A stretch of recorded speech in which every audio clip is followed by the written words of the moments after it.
নমস্কার। আজকে সিমলা কুলু মানালি সিরিজের দ্বিতীয় পর্ব। এর আগের ভিডিওতে আমি দেখিয়েছিলাম বর্ধমান থেকে আমরা আম্বালা ক্যান্টনমেন্ট স্টেশন হয়ে সিমলা কিভাবে পৌঁছেছিলাম এবং সিমলা ভ্রমণের কিছু দৃশ্য। আজকের ভিডিওতে আমি দেখাবো সিমলা থেকে কুফরি যাওয়ার রাস্তা এবং সেখানে চিড়িয়াখানা দেখে নিয়ে মান্ডির উদ্দেশ্যে আমরা কিভাবে রওনা দিয়েছিলাম। মান্ডিতে একটা রাত আমরা স্টে করেছিলাম এবং তার পরদিন সকালে আমরা মানালির উদ্দেশ্যে আবার যাত্রা শুরু করি। মানালি যাওয়ার পথে বিয়াস নদীর দৃশ্য কখনোই ভোলার নয়। আমাদের রিভার র্যাফটিংয়ের ছবিও এই ভিডিওতে থাকবে, আপনারা অবশ্যই সঙ্গে থাকুন। আর আমার চ্যানেলটি যদি ভালো লেগে থাকে অবশ্যই আপনারা সাবস্ক্রাইব করবেন এবং লাইক, শেয়ার এবং কমেন্ট করবেন। সঙ্গে থাকুন। আজ 26শে মে 2024। আজ আমরা চলেছি সিমলা থেকে প্রায় 20 থেকে 22 কিলোমিটার দূরে একটি হিল স্টেশন, যার নাম হলো কুফরি। কুফরি শব্দটা এসছে কুফর থেকে, যেটি স্থানীয় ভাষায় অর্থ হলো হ্রদ বা লেক। তো গ্রীষ্মকালে যদিও উল্লেখযোগ্য তেমন কিছু নেই এখানে, কিন্তু শীতকালে চারিদিকে বরফ জমে এটিকে একটি স্বর্গরাজ্য করে তোলে। সেই সময় বিভিন্ন অ্যাডভেঞ্চার পার্কগুলো এখানে খুলে যায় এবং নানান ধরনের পারফরম্যান্স এখানে কিন্তু পর্যটকেরা করে থাকেন। তো এই কুফরির সৌন্দর্য কিন্তু আমাদের ইতিমধ্যেই বিমোহিত করেছে। আমরা কোনো একটা অ্যাডভেঞ্চার পার্কে উঠে সেখানে কতগুলো স্ন্যাপ নিয়ে সঙ্গে সঙ্গে আমরা বেরিয়ে পড়ি চিড়িয়াখানার উদ্দেশ্যে। কুফরির এই চিড়িয়াখানাটি, এই যে দেখা যাচ্ছে, এটি আমাদের কলকাতার আলিপুর অথবা ভুবনেশ্বরের নন্দনকাননের মতো অতটা বড় নয়, বা এখানকার প্রাণীর সংখ্যাও অত্যন্ত কম। তবুও পাহাড়ি অঞ্চলের প্রাণীদের একটা টিপিক্যাল বৈশিষ্ট্য থাকে, যেটা আমরা দার্জিলিংয়ের চিড়িয়াখানাতেও এই বৈশিষ্ট্যটা দেখেছি। এখানকার প্রাণীরা কিন্তু অত্যন্ত চনমনে এবং ছটফটে হয়। যদিও মে মাসের এই সময়টাতে যথেষ্ট গরম, তবুও প্রাণীদের মধ্যে সেই চাঞ্চল্য কিন্তু ধরা পড়ে যায়।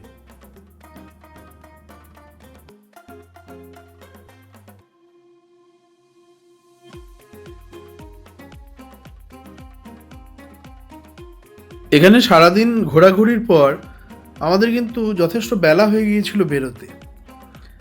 তো যাই হোক, আমাদের একে একে এই স্থান থেকে বেরিয়ে এবার আমাদের চলে যাওয়ার পালা। সারাদিন খাওয়া দাওয়া বিশেষ কিছু হয়নি, ইতিমধ্যেই বেলা 3টে প্রায় বেজে গেছে। ওখান থেকে বেরিয়ে আমরা মান্ডির উদ্দেশ্যে রওনা দিলাম। এই যে মান্ডি যাওয়ার পথ, এটা ছিল অত্যন্ত সুন্দর একটা পথ। যদিও অন্তত 40 থেকে 42 ডিগ্রি সেলসিয়াস তাপমাত্রা তখন মাথার উপর গনগন করছে, কিন্তু আমাদের আনন্দ ফুর্তির কোনো কমতি নেই। আমরা অনেকেই বলা বলি করছিলাম এবং হাসি ঠাট্টাও করছিলাম যে ঠান্ডার জন্য পাহাড়ে এসে শেষে গরমটাই ভোগ করতে হচ্ছে। যাই হোক, কি আর করা যাবে। দিল্লিতে সেদিন 52 ডিগ্রি সেলসিয়াস টেম্পারেচার, যা খবর পাচ্ছি। হয়তো তার কিছু তাপ উত্তাপ আমাদের গায়ে যে ঠেকবে না এত কাছে এসে, তা কি হয়। যাই হোক, আমরা এই রাস্তা দিয়ে কিছুটা যাওয়ার পরেই একটি হোটেল পাই, যেখানে আমরা খাওয়া দাওয়া সেরে নিই। তারপর সেখান থেকে আবার বেরিয়ে পড়ি মান্ডির উদ্দেশ্যে। তো মান্ডিতে আমরা এসে যখন পৌঁছলাম, রাত তখন প্রায় 9:30 10টা।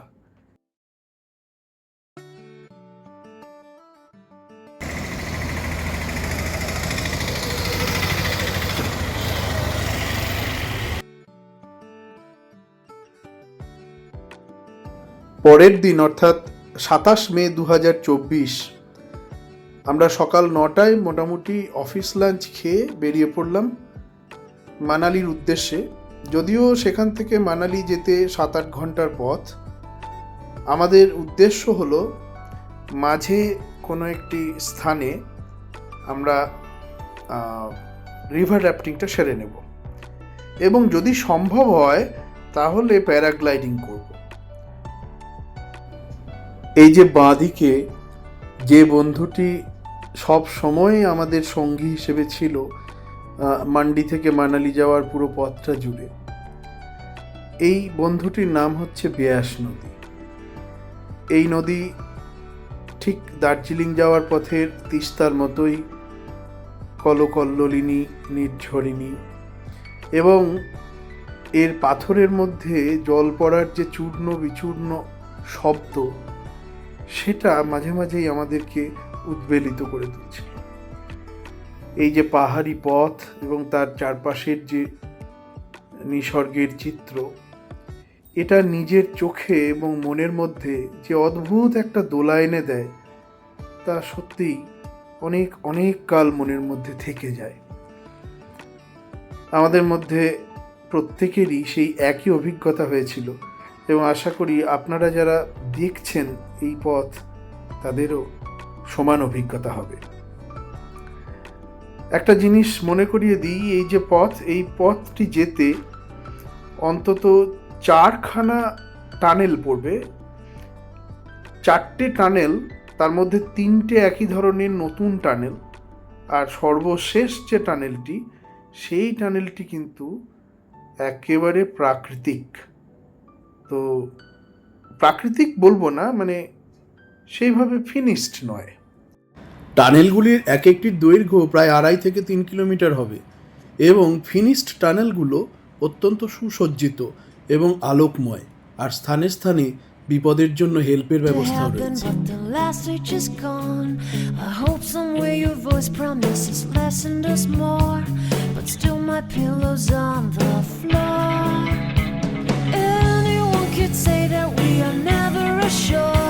For things we're dreaming of are always out of the store. Pages, a lot of pages to forget. I'm so bored to say. Call me if you need a hand. Did you ever think I'm a friend? Everything will come to an end. It's so complicated to let go. I've come to know the hardest words to understand. Alas, so easy to pretend, but everything will last for a night. The rage has come. I felt so young and never called the name you wore. From ash to glow, I fall in love.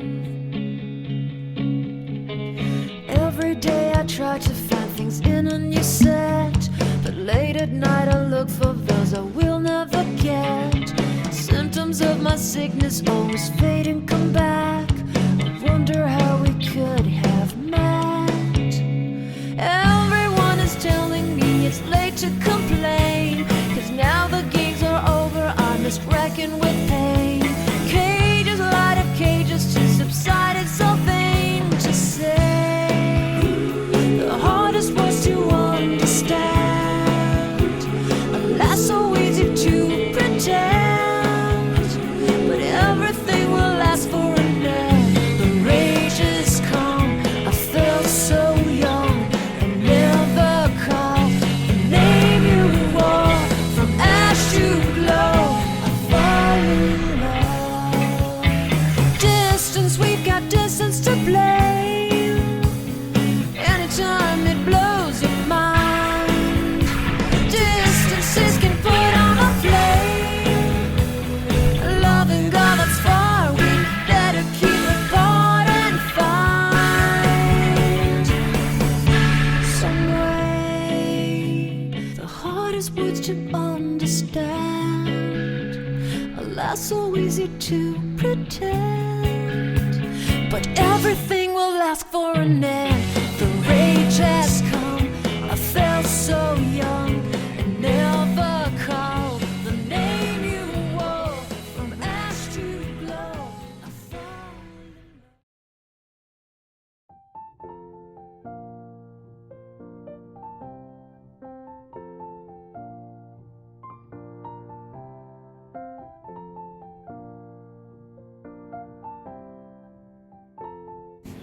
এইখানে রাস্তার দুধারে প্রচুর adventure পারসুটসের কাউন্টারগুলো রয়েছে।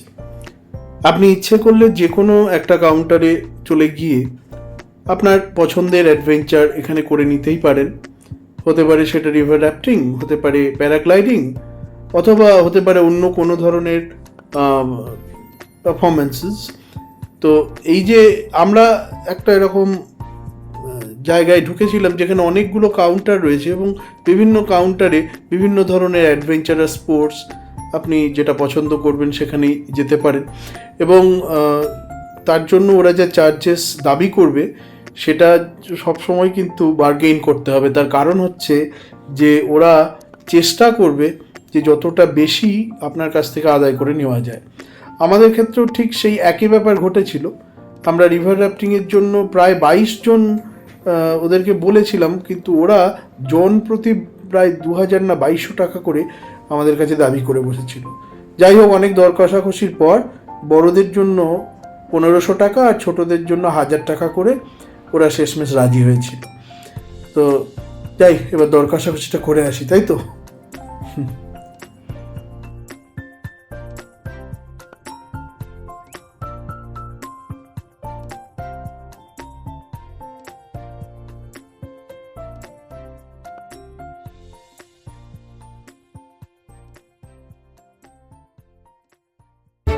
तो hi bye video में, hi bye. कैसा लग रहा है आप लोगों को? बहुत अच्छा। तो मजा आ रहा है ना? ओके, अभी हाँ पकड़ के बैठना है, ठीक है?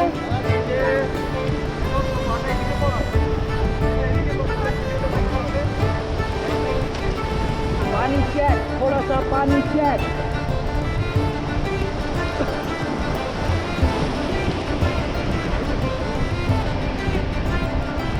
लग रहा है सबको? बढ़िया है, बढ़िया बढ़िया, मजा आ रहा है? बहुत अच्छा।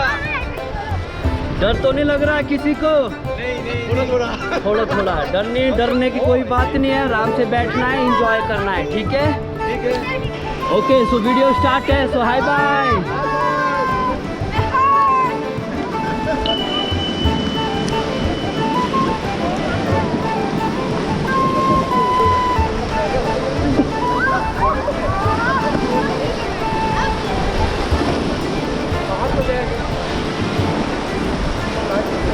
वीडियो चला है आप लोगों का, ठीक है?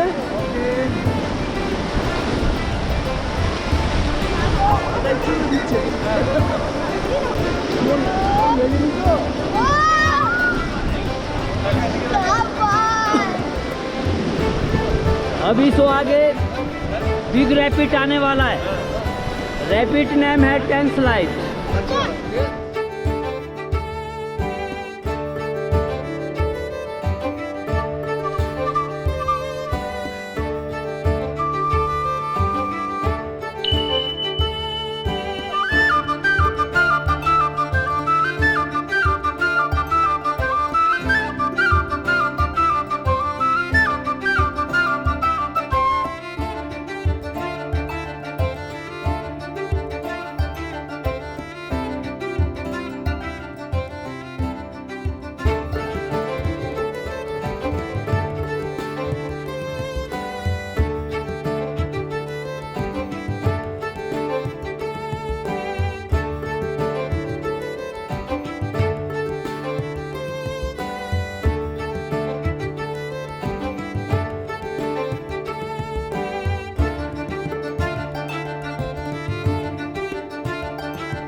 कैसा लग रहा है सबको? मजा आ रहा है ना?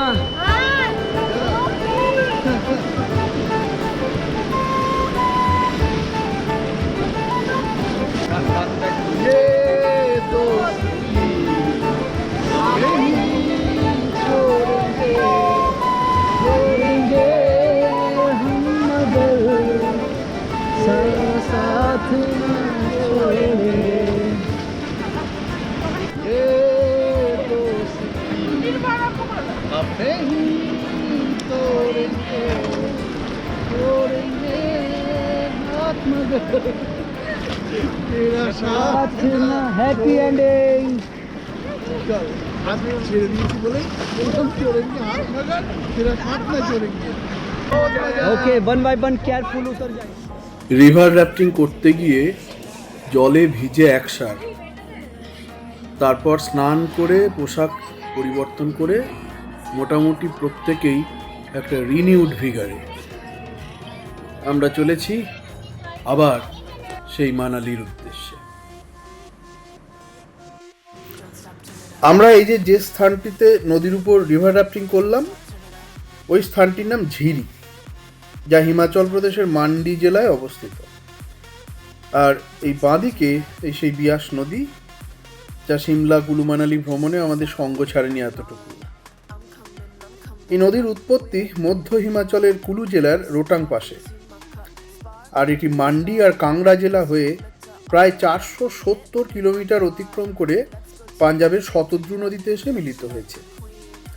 রোটাং পাশের বরফ গলা হিমবাহ থেকে সৃষ্টি বলে এই নদীর জল অত্যন্ত ঠান্ডা। পৌরাণিক গল্পে যদি প্রবেশ করি তাহলে কখনো মনে করা হয় এ নদীর সৃষ্টি করেছেন বশিষ্ঠ মুনি। শোনা যায় এ নদীর পূর্বের নাম ছিল সরস্বতী। বশিষ্ঠ মুনি নাকি একবার নিজের সারা শরীরে শিকল বেঁধে আত্মহত্যা করতে গেছিলেন এই নদীতে ঝাঁপ দিয়ে, কিন্তু তিনি যেখানেই ঝাঁপ দেন নদী গতি পরিবর্তন করে ওই বালির বিছানা তৈরি করে দেয়। তো যাই হোক, কৃতজ্ঞতাবশতই হবে তিনি পরবর্তীকালে এই নদীর নামকরণ করেন বিপাশা, যার অর্থ শৃঙ্খল মুক্ত, ইংরেজিতে আনফেটার্ড, যেটা পাঞ্জাবের পঞ্চনদীর এক নদী। আবার শোনা যায় মহাভারতের রচয়িতা বেদব্যাস তিনি নাকি ব্যাসকুণ্ড থেকে এই নদীর সৃষ্টি করেন, যার জন্য এই নদীর নাম হয় ব্যাস বা বিয়াস। পুরাণ যাই বলুক না কেন, মানুষ মূলত ছুটে আসেন এই চপলা, রূপসী, নির্ঝরিণী ও তার চারপাশের রূপে মুগ্ধ হয়ে।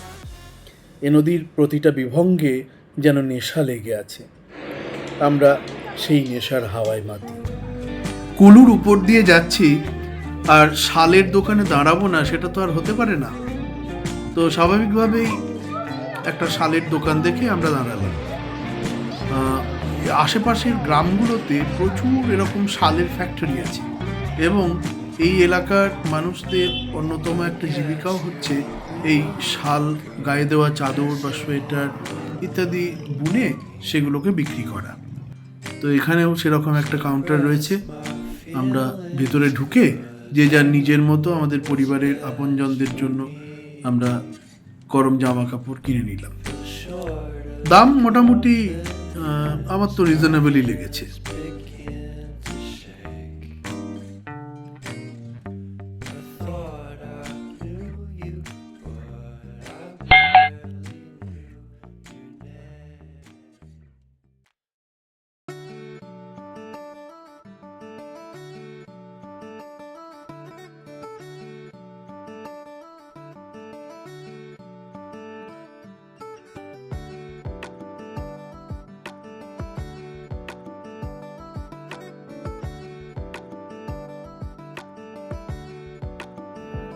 হ্যাঁ, এরপর পরন্ত বিকেল এলো, ক্রমশ সন্ধে নেমে এলো। এদের দুজনের খেলাদের দলে আমরা মোটামুটি ভিড়ে গেলাম। আমাদের এই খেলার সঙ্গী হলো নদী, পাহাড় এবং এই সবুজ গাছেরা।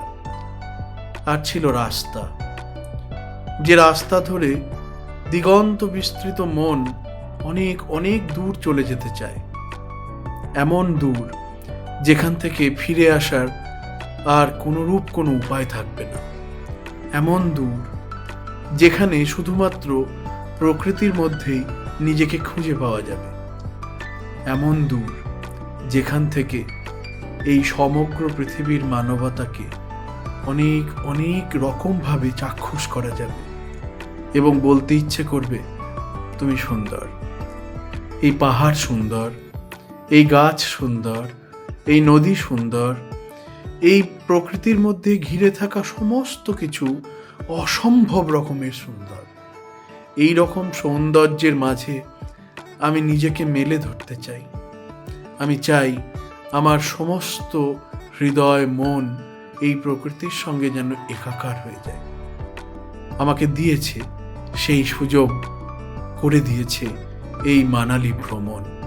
এই সিমলা থেকে মান্ডি হয়ে, কুলু হয়ে মানালির পথে এই ধরনের একটা আবেশ আপনাকে আকৃষ্ট করবেই করবে। যাই হোক, অবশেষে সন্ধ্যের প্রায় উপকণ্ঠে এসে আমরা মানালি শহরে প্রবেশ করলাম। এই মানালি শহরে আমাদের জন্য বরাদ্দ রয়েছে 3টি রাত। আগামীকাল আমরা যাব আমাদের খুবই আকাঙ্ক্ষিত একটা ভ্রমণে, সেটি হচ্ছে রোটাং পাস। শুনেছি সেখানে নাকি চরম বরফ পড়ছে, বরফের এত পুরো দেওয়াল হয়েছে যে মেশিনে সেইগুলোকে কাটতে নাকি যথেষ্ট বেগ পেতে হয়েছে। যাই হোক, এরকম একটা স্বপ্ন নিয়ে যে আগামীকাল ভোর 4টের সময় আমাদেরকে উঠে যেতে হবে, তবু ভালো কিছু দেখার জন্য, সুন্দর কিছু দেখার জন্য আমরা তো ছটফট করবই, অপেক্ষা করছি সেই ভোর কখন আসে। এই যে আমাদের হোটেল, আমরা আজ রাত্রে পৌঁছে গেলাম মানালির হোটেলে। আজকের রাতটুকু কোনোভাবে ঘুমিয়েই, হয়তো 1-2 ঘন্টার ঘুম হবে, তাতে কি, কালকে তো অপার সৌন্দর্য অপেক্ষা করছে আমাদের জন্য, তাই না? আমি আজকে বিদায় নিচ্ছি আপনাদের কাছে। আমার ভিডিওটি ভালো লাগলে অবশ্যই যা যা করার নিশ্চয়ই করবেন।